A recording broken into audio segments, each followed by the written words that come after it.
The former La Mesa police officer at the center of a controversial arrest took the stand today. Matt Dages is accused of falsifying a police report in connection with the arrest of Aumarie Johnson at a Grossmont trolley station back in May of 2020.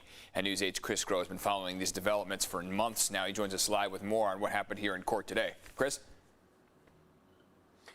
And the defense had their turn with Matt Dages yesterday, so in much anticipation, we finally got to hear cross-examination done by the prosecutor, and the prosecutor really honing in on the discrepancy. Again, the basis of this trial, that report filed for that day, explaining the arrest of Aumarie Johnson, and the key discrepancy, they say, whether or not Aumarie Johnson was actually smoking and when former La Mesa police officer Matt Dages first realized that.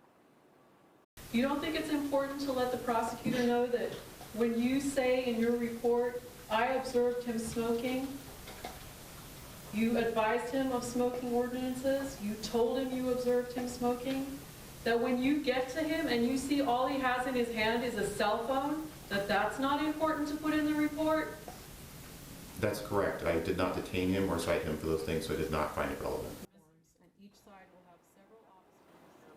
And so the prosecution and Dages went back and forth again, going over key details of the report and then what actually happened that day. So if you remember, Dages again is on trial for not his actions with Johnson, but the police report that he filed on that day in May of 2020. Now, Dages back then was taking part in a fair compliance operation with other officers and claimed that he initially contacted Johnson for smoking in public and failing to have a trolley fare while being at a fare paid zone. He also argued that Johnson was being combative and threatened Dages, something that Dages reported as well. But Johnson says the former officer questioned him about what he was doing and told him he couldn't smoke in that area.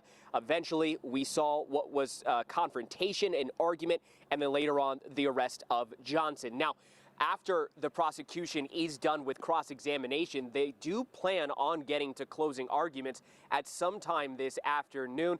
Again, that remains to be seen at this time.